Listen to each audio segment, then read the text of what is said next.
जी भी आए, भारत सरकार के स्वास्थ्य मंत्री भी थे, ये तीनों डॉक्टर भी थे और बाद में एमसीडी के मेयरों के साथ भी मीटिंग की। इसमें हमने बहुत सारे निर्णय लिए और आज मैं कह सकता हूं विश्वास के साथ कि 5.5 लाख वाली स्थिति 31 जुलाई तक नहीं आएगी। पर ये क्राइसिस तक क्यों आया? क्योंकि अगर कोऑर्डिनेशन थी तो 14 जून वाली मीटिंग की क्या जरूरत थी? क्या पता नहीं था कि ये होने वाला है? ऐसे देखिए, आमतौर पर दिल्ली सरकार की जिम्मेदारी है कोऑर्डिनेशन करने की और व्यवस्थाओं को ठीक करने की, मगर जब मनीष जी का बयान आया तब मुझे लगा कि अब भारत सरकार को प्रेक्षक नहीं बनाना चाहिए। मोदी सरकार की पूरे देश की जवाबदारी, प्रधानमंत्री जी की पूरे देश की जवाबदारी। प्रधानमंत्री जी ने भी मुझे कहा कि भाई गृह मंत्रालय ने इसमें इनिशिएटिव लेकर आगे बढ़ना चाहिए, दिल्ली सरकार को मदद करना चाहिए। आज भी मैं स्पष्ट कर रहा हूं, दिल्ली सरकार को हम मदद कर रहे हैं, परंतु कोऑर्डिनेशन जब तक नहीं होता है नहीं होता। इसलिए भारत सरकार ने इसमें कोऑर्डिनेशन की दृष्टि से हस्तक्षेप तो नहीं कह सकते, मगर एक मीटिंग बुलाकर काम करना शुरू किया। इसमें जो कमियां हमारे ध्यान पर आई, व्यापक चर्चा की, कुछ दिल्ली सरकार ने भी मुद्दे रखे, कुछ जो एक्सपर्ट्स थे उन्होंने रखे, कुछ एमसीडी के मेयरों ने रखे। क्योंकि दूसरे ही दिन मैंने मेयरों के साथ भी मीटिंग की, ऑल पार्टी लीडर्स के साथ भी मीटिंग की और सबके जो सुझाव है इसके आधार पर हमने बहुत सारे निर्णय करे। सबसे पहला निर्णय करा कि 30 जून तक कंटेनमेंट जोन के हर घर का सर्वे हो जाएगा। इसमें हल्का सा भी लक्षण है जिसमें कोरोना का खांसी भी है, जुकाम है, बुखार है, कुछ भी है, सर दर्द है, सूंघने की क्षमता चली गई है, टेस्ट चला गया है, ये सारे लोगों की सूची तैयार करी और हमने मास लेवल पर टेस्टिंग बढ़ाया।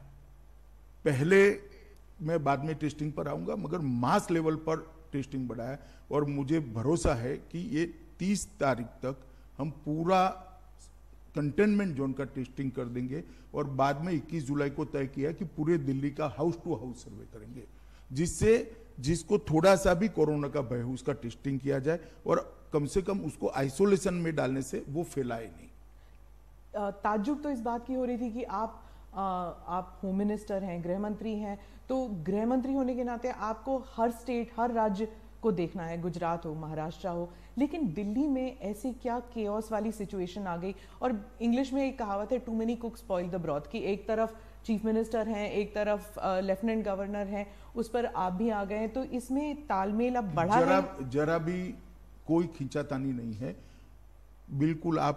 मैं आपको आंकड़ों के आधार पर बता सकता हूं कि परिस्थिति कंट्रोल में। दिल्ली सरकार ने हमें कहा था कि भाई एम्बुलेंस बढ़ानी है, ऑक्सीजन सिलेंडर बनाने हैं, वेंटिलेटर बनाने। हमने 500 ऑक्सीजन सिलेंडर इमीडिएटली दे दिए, 10,000 के करीब ऑक्सीनोमीटर दे दिए, 440 वेंटिलेटर दे दिए हैं और भी जरूरत पड़ेगी तब देते जाएंगे। और एम्बुलेंस के लिए भी दिल्ली सरकार को अधिकृत किया गया है कि वो ओला, उबर और ऐसी कंपनियों के साथ मिलकर एम्बुलेंस की व्यवस्था करें और ये अच्छे से चल रहा है। सबसे आपको ताजुब होगा, सबसे बड़ी खराब परिस्थिति डेड बॉडीज की थी। लगभग 400 से ज्यादा, 350 से ज्यादा डेड बॉडीज संस्कार बगैर के पड़े रहे थे। हमने तय किया था कि 2 दिन के अंदर सभी डेड बॉडीज का अंतिम संस्कार कर दिया जाएगा अपने अपने धर्म के हिसाब से, और आज एक भी डेड बॉडी पेंडिंग नहीं है। और जिनका दुर्भाग्य से मृत्यु होता है उसका हमने तुरंत ही उसी दिन शाम तक संस्कार हो जाए ऐसी व्यवस्था करी है और अच्छे से चल रही है। इसमें एमसीडी का बहुत बड़ा रोल है, दिल्ली सरकार का भी रोल है। दूसरी बहुत सारी कंप्लेंट्स आ रही थी स्मिता जी की, अस्पतालों की स्थिति ठीक नहीं, उनको गाइडेंस चाहिए, तो एम्स के टेलीफोनिक गाइडेंस की हमने व्यवस्था कर दी। अस्पताल से कोई भी व्यक्ति वो डेडिकेटेड नंबर पर फोन करता है तो एम्स के विशेषज्ञ वहां उपस्थित होते हैं। वो पेशेंट की हालत को टेलीफोनिकली जानकर वो डॉक्टर जो दिल्ली सरकार के अस्पताल का है इसको गाइड करते हैं और तुरंत ही सर्वश्रेष्ठ इलाज की दिशा में उसको हम आगे बढ़ाते हैं। और 3 टीमों का गठन कर दिया जिसमें दिल्ली सरकार के भी डॉक्टर थे, भारत सरकार के भी, एम्स के भी डॉक्टर थे और आईसीएमआर के भी विशेषज्ञ थे। उन्होंने सभी अस्पतालों का निरीक्षण कर स्थान पर जाकर जो कमियां थी उसको दूर करने के लिए कदम उठा लिए। आप कल्पना कर सकती है, हर वार्ड का सर्वे, हर वार्ड की सिस्टम को हमने ठीक करने का काम किया है और इसके लिए मानव संसाधन भी बढ़ाए हैं और कर्मचारियों को वित्तीय प्रोत्साहन देने के लिए भी दिल्ली सरकार ने अच्छा कदम उठाया है। मानव संसाधन की बात चल रही है, तो क्या ये अभी जैसे आपने 10,000 बेड्स का खोला है, 5,000 बेड्स, इन सब के लिए वेंटिलेटर्स और नर्सिंग स्टाफ, डॉक्टर्स, ये सब उपलब्ध हैं कि इनके लिए एडवर्टाइजिंग तो हमने देखे नहीं है, तो कहाँ से आएंगे इन? देखिए ऐसा है, हमने, मैं बताता हूँ आपको कहाँ से आएंगे। जो रिटायर्ड कर्मचारी थे उनकी पूरी लिस्ट बनाई गई है, एक कॉल सेंटर से उनका संपर्क किया गया है, उनको वापस लाने के लिए करा है और बहुत सारे रिटायर्ड कर्मचारियों को लाए हैं। पैरामिलिट्री फोर्सेस के मेडिकल टीमों को लगाया गया, जैसे अभी एक 10,000 बेड का जो कोविड सेंटर बन रहा है, वहां पर पूरा आईटीबीपी लेगा। 16,000 बेड रेलवे बना रही है, उसका पूरा सेना ने जिम्मा लिया है। ये सारी चीजें हमने मेडिकल सुविधाएं, मानव संसाधन बढ़ाने के लिए करी है।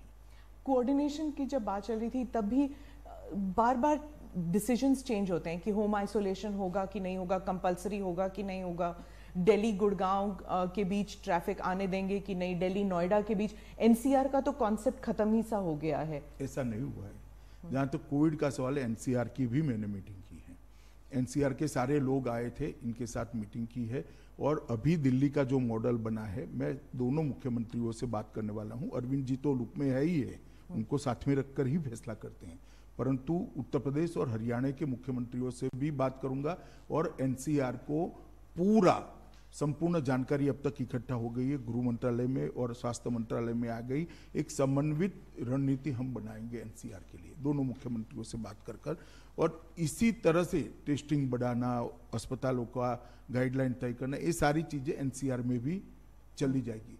मैं आपको बताना चाहता हूं कि बहुत कोऑर्डिनेशन से हम आगे बढ़ रहे हैं और ढेर सारे फैसले लिए हमने। जब नेशनल लेवल पर बात होती तो प्रधानमंत्री जी ने भी चीफ मिनिस्टर्स के साथ मीटिंग की, आपने भी की है, लेकिन ऐसे लगता है जैसे राजनीति जो है वो हावी है even in this Covid fight. Piyush ji ने ट्रेन्स का इंतजाम किया तो ममता जी ने मना कर दिया, या फिर उद्धव जी ने कहा कि हमें नहीं चाहिए अभी। तो इस सब में जो फेडरल स्ट्रक्चर है वो जैसे लग रहा था कोलैप्स कर गया। शुरुआत में तो ठीक था, लेकिन अब जैसे लगता है कि पॉलिटिक्स जो है वो हावी है। छोटी छोटी बातों को ज्यादा तूल नहीं देना चाहिए। जैसे यहाँ पर आपने जिक्र किया कि भाई होम आइसोलेशन में विवाद हो गया, कोई विवाद नहीं हुआ है। देखिए दिल्ली में जितने भी डेथ हुए थे कोविड के कारण, इनका एनालिसिस हमने एक्सपर्ट्स के साथ करा है। लगभग 50% डेथ 1 दिन से 3 दिन के अंदर एडमिशन के अंदर ही हो गए। इसका अर्थ ये होता है कि होम आइसोलेशन से व्यक्ति ज्यादा अपनी स्थिति बिगाड़ कर आता है। अब हमने रैपिड टेस्ट, मतलब एक फास्ट टेस्टिंग की प्रक्रिया चालू करी है और उसके कारण जो पॉजिटिव पाए जाते हैं, इसमें 2 क्राइटेरिया करें। एक तो आइसोलेशन के लिए जिसके घर में 2 कमरों से ज्यादा व्यवस्था ही नहीं है, वो क्या आइसोलेट करेगा अपने आप को? वो तो चॉइस है, फिर क्वारंटाइन सेंटर में जाए, इंस्टीट्यूशन क्वारंटाइन सेंटर में जाए। दूसरा, जिनको डायबिटीज है, ब्लड प्रेशर है, कैंसर आदि कोई बड़ी बीमारी है जिसके कारण इसकी इम्यूनिटी कम हुई है, ऐसे लोगों को भी हमने आइसोलेशन सेंटर में भेजने के लिए निर्णय किया है। अब इस पर थोड़ी बयानबाजी होगी, राजनीति है स्मिता जी, मगर फैसलों से कोई फर्क नहीं पड़ा। जैसे मैं कहता हूं, हमारी मीटिंग के पहले दिल्ली में 25 मार्च से 14 जून तक लगभग 2,41,000 टेस्ट हुए थे।